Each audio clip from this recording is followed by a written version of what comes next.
Step ටිකකින් Phoenix කේන් sofa එක assemble කරගන්න විදිය දැන් අපි බලමු. කේන් සෝෆා එක බොක්ස් එකෙන් ඕපන් කරාම ඔයාට පේන්නේ මෙන්න මේ වගේ ලුක් එකක්. මුලින්ම සෝෆා එක ඇසෙම්බල් කරගන්න ඕන වෙන නට් ඇන්ඩ් ස්ක්‍රූස් බෑග් එක බලා ගන්න පුළුවන්. ඊට පස්සේ සෝෆා එකේ ආම්රෙස්ට් දෙක, සෝෆා එකේ බෑක්රෙස්ට් එක, සෝෆා එකේ බේස් එක බලා ගන්න පුළුවන්.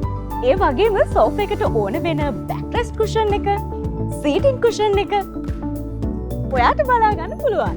මුලින්ම සෝෆා බේස් එක අනිත් පැත්ත හරව ගන්න ඕනේ.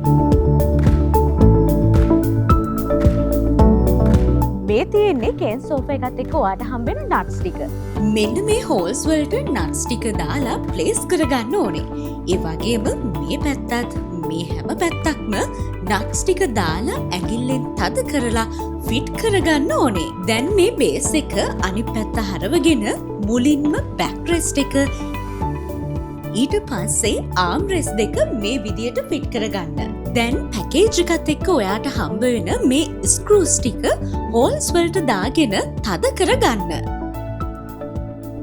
මේ ඇලන් කී එක යූස් කරලා මේ ස්ක්‍රූස් ටික මේ විදියට ටයිට් කරගන්න පුළුවන්. මේ තියෙන්නේ අපි ඇසෙම්බල් කරගත්තු කේන් සෝෆා මොඩියුල් 1 එක. දැන් අපිට තියෙන්නේ සීටින් කුෂන් එක ප්ලේස් කරගන්න. මේ කුෂන් එකේ විශේෂත්වයක් තියෙනවා. ඒ තමයි මේ වෙල්ක්‍රෝස් දෙක. මේ වෙල්ක්‍රෝස් දෙක නිසා ඔයාට පුළුවන් කුෂන් එක මූව් වෙන්නේ නැතුව තියාගන්න. මේ පේන විදියට බේස් එක ඇතුලෙන් වෙල්ක්‍රෝස් දෙක දාලා අලව ගන්නයි තියෙන්නේ. මේ බෑක් කුෂන් එකක් තිබ්බම සෝෆා එක කම්ප්ලීට්. මේ තියෙන්නේ කම්ප්ලීට් කරපු අපේ කේන් සෝෆා මොඩියුල් 1 එක. මේ වගේ මොඩියුල්ස් තවත් 4ක් තියෙනවා.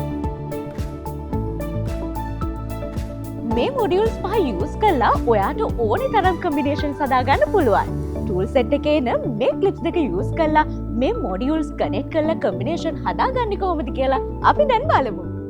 ක්ලිප්ස් දෙක එක පැත්තකට සෙට් කරලා අනිත් පැත්තත් ලං කරලා ෆිට් කරගන්නයි තියෙන්නේ. මේ තියෙන්නේ ඒ විදියට හදපු සාම්පල් කම්බිනේෂන් එකක්. ඔයාගේ ගෙදරට ඔෆිස් එකට තියෙන ස්පේස් එකට අනුව ඔයා කැමති විදියට මේ කම්බිනේෂන් එක ඇරේන්ජ් කරගන්න පුළුවන්. ඉතින් මේ තමයි ෆීනික්ස් කේන් සෝෆා.